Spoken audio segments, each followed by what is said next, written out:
Now here they tell us to factorize completely, right? Factorize completely. Now, yeah, now I will write here next line, but you don't need to write it. To get this idea, I will write like this way.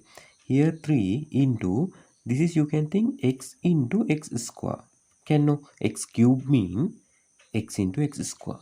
And here you can think 27 mean 3 into 9 and x into x.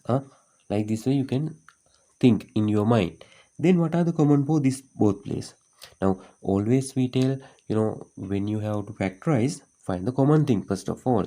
So here we have common thing, here 3, and also x here, x here. So you can get 3x to outside, 3 and x both to outside. Now if you got 3 and x to outside like that, then what are the remain here? X square, and here remainder 9. Here remainder is 9.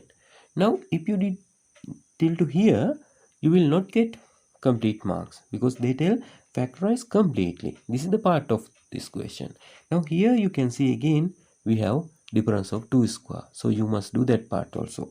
So here will be, you need to remember, this is, we can write x square, and 9 mean 3 square. Right? This is difference of square. Basic idea, square minus square. So when you have like this way, we can write what, the 3x, here x minus 3 and x plus 3. That's the answer for that.